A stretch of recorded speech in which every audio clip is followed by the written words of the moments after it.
What's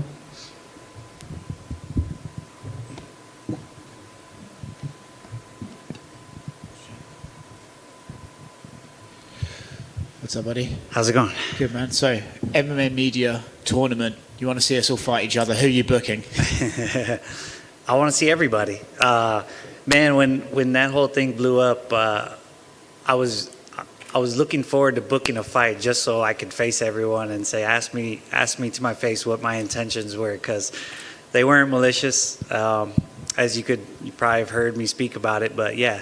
I just wanted a deeper connection between us and you guys, and understanding of what we go through on weeks like this, what it's like to be away from our family and have the pressure and cutting weight, and we're trying to, keep a smile on our face, and just that emotional roller coaster. Like I've just wanted you guys to know what it felt like and just have a deeper understanding of that. Were you surprised by the reaction of some of us? I know the fans were they were big into the idea, but were you surprised that maybe some MMA media were a little bit offended by it? Yeah, and I get why, because I was, it was explained to me, and I thought some guys were a little touchy. And I thought that was funny because we're always being accused of being touchy and sensitive. And I was like, oh, look how the tables have turned, So it was all for good conversation. But yeah, in no way would I say that you're not good at your job or that you don't deserve to be there, unless I really thought that you intentionally tried to switch people's words around and stuff like that. Because at the end of the day, that was my little bit of a beef, is just what I say is important, and if you try to manipulate it in any way, that offends me, I don't want you to name any names or any outlets or anything, but do you have like a story in mind? I have a list. Oh, no, really? No. Do you have one in particular that you're like, that was really unfair or anything like that? Yeah, I've done interviews, and I think a lot of the problems are when I do I'm on a radio show, and then they'll have an independent person read the, like what we said, mm-hmm. and then write an article, and then they do like the bait click headlines, which just drive me nuts, because I'm all about the old school, good stories, what this person's been through, what they're coming back from, because that's what this sport is about. It's like I just get a little offended when I tell you something that's going on in my life that's hard and that I'm working through, and then you guys ask me last second, what do you think about what Connor just said? And then I answer the question, and that's the headline. It's like, well, that's besides the point. That wasn't what the interview was about. I just get tired of that, and that's why I do a lot less interviews nowadays. I can understand that. What would you feel about the suggestion that maybe MMA media don't have to take a fight, but I'd be interested to see what they would do during a weight cut. Like maybe we should all just do a massive weight cut and see how you guys feel doing that. I mean, any of the things are very unique in its own, but to do them all together, I've heard people say, I'll come train with you for a day, and I laugh and I say, no, don't come train with me for a day, train with me for 3 months. See how you feel after 3 months, like training for a day isn't that hard. You can get through it. But when you train for a day and then I come knocking the next morning to pick you up and you got to do it again and then again and then again, you start to like, nah, I don't want to do this anymore. So it gets really difficult, and what makes us a different breed is how much we can dig deep, So at the end of the day, I just don't want to be portrayed any other way than the way I would like. And that's why I appreciate having my own social media and being able to say, this is what represents me. Yeah, last thing on this topic from me, do you think, having the conversations after that, seeing the reaction from some media, that you've come to sort of get a new understanding of it, or do you think that actually your suspicions of how MMA journalists behave sometimes are actually being confirmed? I think, first of all, why some of the media members got offended is, I think, having a journalism degree and going through all those hardships and trying to get into the. I've got a journalism degree. It's not that hard. But trying to like do all the things to be the best at your craft, like I respect that, and I was never trying to discredit that. Just to clarify, but yeah, I think with all the conversations that have been had, I think media can respect me a little bit more, and they can ask me and say, hey, what did you mean by that? And I'll explain myself, and I'll have I literally had 2-hour conversations on the phone with a couple people that I've known for a long time that said, yeah, you know, I knew that I know you, so I know you didn't mean it like maliciously. And we just had like a back and forth conversation, and it was really cool. Made me have a better appreciation for media in general. But the things that was complaining about are kind of across the board in media. It's just the world we're in right now. So, you know, nothing against you guys personally. Cool. Well, thanks for talking about it. Yeah. You mentioned then that media like to talk to you, and you express things that's going on in your life. What's going on in your life right now? How's the life of Cub Swanson? Well, you know, I think everyone's going through a hard time right now, and I've really been able to count my blessings, and you know, just really appreciate my time with my family and being around all my training partners, and yeah, because there seems to be a lot of you know, bad things that have been happening, you know, deaths and obviously politics, which I don't want to get into, and you just seen a lot of divide, and you know, I think this sport has really shined in the midst of all that, and it's been cool to be able to see all my, you know, coworkers, in a sense, my peers being able to still work and be able to perform and put on good shows for you know, all these people that need entertainment. Does it make you proud? I mean, I remember there was a time where saying you were a fighter, some people would sort of, their eyes would widen and they would be like, oh shit. Yeah. But do you think now, especially because the UFC's been able to go so on through the pandemic and keep providing people entertainment, do you feel a new sense of pride that, oh, this is something that's more readily available and accepted by mainstream, and I can be proud that I am a fighter? Yes. I feel that way very much so.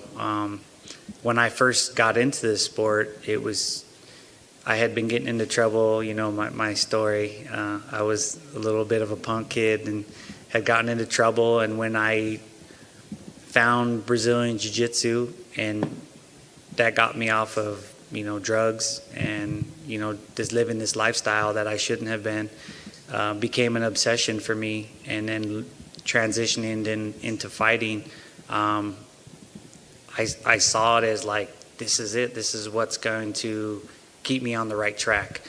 And when I told people in my family that didn't understand, like you're cage fighting, like that, it seemed like I was doing the same thing. It seemed very parallel to me getting into trouble, and I had to explain. And I've spent the last almost 18 years explaining to people the art of the sport and the discipline it takes, and you know, how that we're elite athletes, and that's been my passion this whole time. I've been educating people since day one on what this sport is all about, and I think we're seeing that today.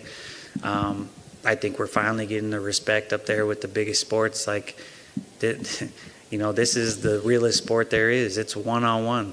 It's, you know, me and this other person, whether we have an issue or not, we're going to fight. We settle it. We shake hands afterwards. It's a lot of respect. Not always, but usually. And to me, that's pure. There's no excuses. There's no team. There's no ball. There's no interruptions. It's just the purest sport of them all, in my opinion. Awesome. Well, when you look at this weekend, Giga Chikadze, what do you think about him? He's a guy on the rise. He seems like a guy with great talent. Mm-hmm. When you look at him, how do you see the fight playing out, and what about him in particular excites you or perhaps worries you? Well, I always give a lot of respect to anyone I fight. I think when I don't, I get myself into trouble. So I really respect his strengths, which are obviously his kicks and his kickboxing background. I don't think that he's as well-rounded as he needs to be in the top of the UFC in our division. I know he's working all those things, and he's got a good team. But yeah, his he's got a good record, and I don't think the guys he fought have been the best of the division yet. So I don't think that he deserves to be up at the top yet. I think he's on his way, and he's got to get through me, obviously. And I think I'm going to be a tough test for him. And I see myself reminding people why I've been around so long. Looking forward to it, man. Thanks very much. You mentioned earlier the 3 months, how you'd offer for media to do 3 months. I think that would be invaluable. I think any of us would be ridiculous to pass up that opportunity if you ever gave it, but please don't. But jumping on that, going back to when you were talking about that, one of the things that I thought was great was that here you were coming out saying, I think what a lot of other fighters probably wanted to say as well. Did they reach out to you as well and say, hey, Cub, good on you for kind of pushing back a little bit? What was the response from your coworkers or your peers when it came to that whole time? Yeah. Some of them aren't so diplomatic, but I got people saying, yeah. And it was both good and bad that people jumped on because they kind of put their spin on it. But like I said, I think overall it was good for conversation. But I got more media writing me than fighters. But the fighters were just like, yeah, what you said. I hate when they do this, or I hate when they do that, and just never really spoke up about it. So it was nice to know that we were kind of on the same page about things, and whether you chalk it up to just being a part of the sport or something that will one day change. I don't know, but like I said, I think it was great. We were talking about it. And I love your story, and I love how you've shared your troubled past and how you reached out to youth and you've reached out to troubled youth. Did you ever envision, even when it came to being sort of the spokesman for your coworkers in this aspect, did you ever envision yourself that one day you would be more of a vocal piece, being out here educating people, speaking to things? Did you ever think at one point when you got into this that you would end up to where you are right now? No. I was just happy to be a part and feel kind of validated that to be in the big show and to be with the best of them. But as you grow, you gotta put more on your shoulders and reach higher. And that's what I've been able to do over the years. And I, like what I was talking about earlier. It used to be where I was embarrassed to say what I did for a living because, not really embarrassed, I just felt like people didn't understand what I was doing. And now that it became cool, and now it's really like, it's very accepted. Wow, you fight in the UFC. I feel proud of that, what I've accomplished and being able to represent the company. And I try to represent the company the best way possible. You don't hear me getting any DUIs or, any kind of criminal troubles anymore, And a long time ago, when I realized I started getting a following back home, it was very crazy to me because I would run into some very, in my hometown, I'd run into some very connected people, let's say leaders of some organizations. And they would come up to me and give me respect.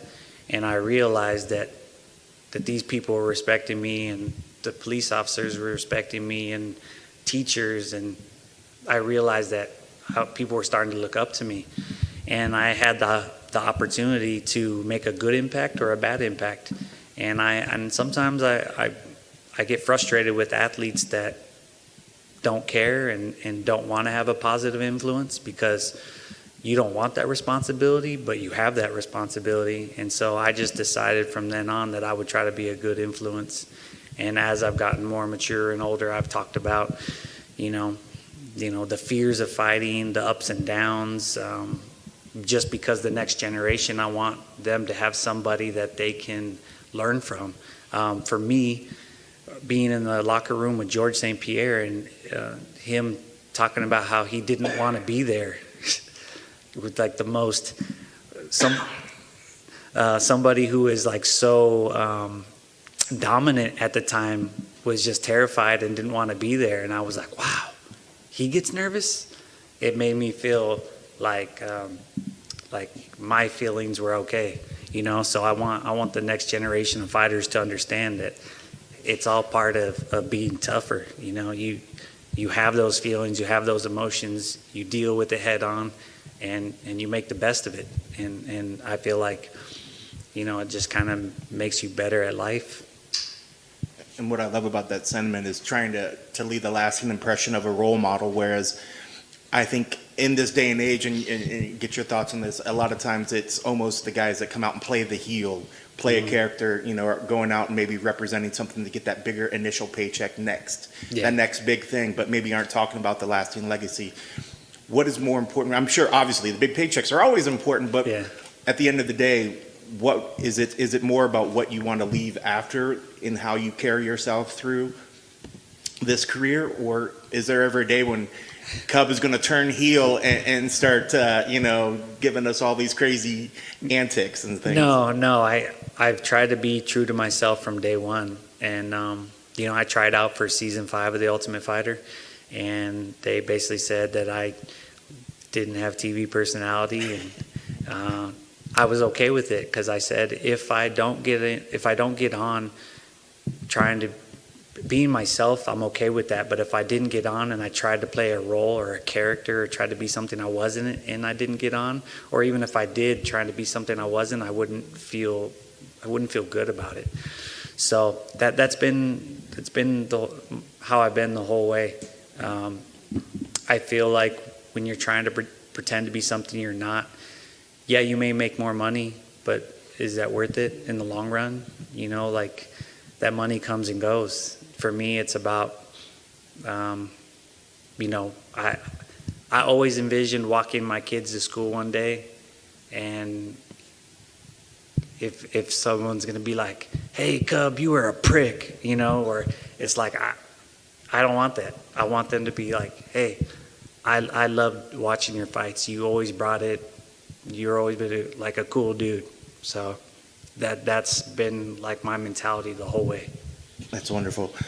And something going along with the pride of being a fighter, is there something else now, or are you seeing more of it now with the fact that UFC is going to Jacksonville? They're opening up fully capacity. Are you getting another sense of pride knowing that the UFC is being sort of on the forefront and willing to open things up and help push that forward to help get back, I guess, to that old sense of normal? Yeah, I am proud of it. It's a little scary too, because I don't want to be,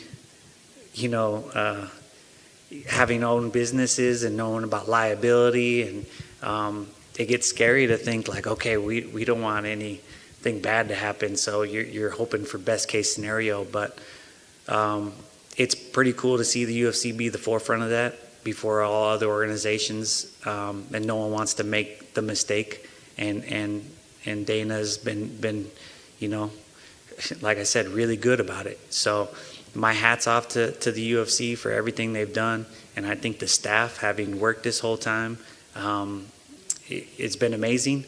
But I really, really, really want to give a shout out to all the fighters who have had to train during these hard times and make changes in their camps and not have as many people around.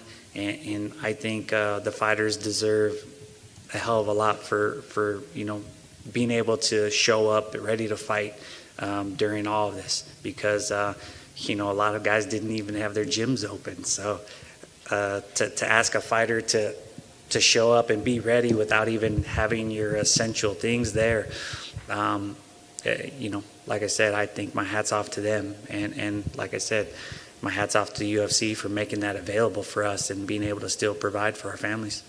Thank you for that. Two last questions. I appreciate your time. What's been, you're talking about the fighters and the times that they have to spend. You have a few young ones at home. What's been the biggest challenge, I guess, as you said, keep getting back in the gym and keep doing this, taking yourself away from the family? What's been the biggest challenge and the hardest thing with the young family at home to stay motivated to keep doing this? In the beginning, it was really hard to stay motivated. A little bit of sleep deprivation, just me and my wife saying it's your turn to change this diaper. It gets tough, but it's made us stronger together. But at this point, I've gotten used to it being tough, and maybe I got pampered a little bit at some point with having success and being alone and being able to just do whatever I want.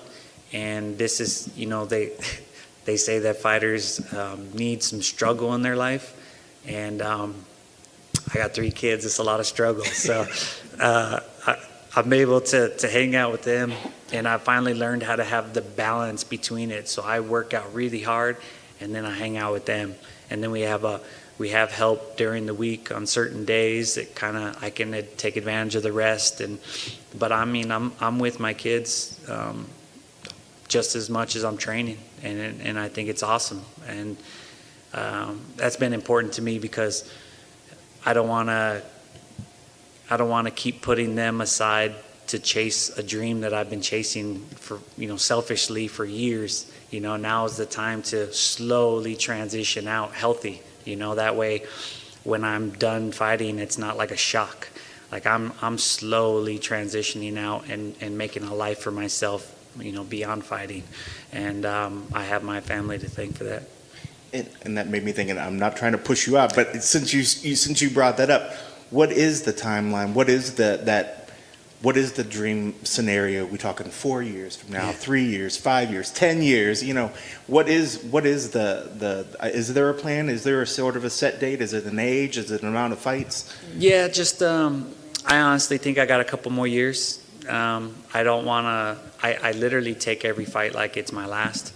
I've been doing that for a while because I've had some major injuries in my career, and it's made me really know that it could be taken away at any moment. And so that's been kind of amazing that I've been around this long. But yeah, I think I got a couple more years. I don't really want to put too much on it because a couple wins drags you this way, losses drag you this way. So I'm taking it one thing at a time, but I would love an ideal scenario to work my way back up the rankings one more time. And above all, I would love a retirement fight in Palm Springs, that they're building a 10,000 person arena, hockey arena in Palm Springs. And I would love to bring this sport back to my hometown where I started. Sounds perfectly. And finally, when you look at this fight, what are the keys to the victory for you? What needs to happen to make sure that you get your arms raised at the end of the night? I always get asked this question. It's a simple answer, not easier said than done. But at this point in martial arts, it's about, in MMA in general, it's about who dictates the pace and who dictates the distance. And I think that's the major key here. I think, for him to win, he likes a certain distance. He likes to maintain his pace, that he feels comfortable, that he can throw all his kicks and move around and be elusive. And I need to disrupt that. I need to be on the outside moving as well, and then in his face, and then roughing him up, make him uncomfortable, make him tired. And all those things messes his rhythm up. And I'm confident that I could do that. And that just makes him think, oh man, I'm having an off night. And that means it's a good night for me. Thank you. Best of luck. Thank you. So you've been talking forever. I just have one follow-up for you, though. You talked about, when you finally realized all the different people from different sides of the community came together and they all respected you and they all had their eyes on you, and it really inspired you to live the right way. How did you kind of avoid feeling like pressure, to live up to, if all these people want a certain thing from you and want you to be a certain way and all eyes are on you all the time, it's got to be hard to not slip up at some point along the way. Yeah, I felt a lot of pressure. It was the first time I ever felt pressure because I didn't want it, you know. But I came to realize that it was the path I chose. See, that was the crazy thing, because I wanted to be a fighter to just see how good I could be. I never wanted to be famous. I never wanted to be a superstar. I don't crave that attention. I could be alone in the corner and no one ever talked to me. That doesn't bother me. It doesn't poke at my ego. So when those things came along with it, it was a surprise. And I said, hey, you know, you asked for this. You didn't know everything that came with it, but get used to it. And instead of shying away from it, I learned to carry it on my shoulders. And that's what I keep talking about being at this point in my career of where I've come. It's crazy to be able to have that. I keep calling it the championship mentality because, you know, the champions in this sport have way more obligations than anybody else. When you're the main event, your media obligations, everything that they ask you to do is way more. So it's a lot more to carry, and rightfully so. So this whole career has taught me how to put things on my shoulders and move forward. Awesome. Thanks, guys. Thanks so much, Cub.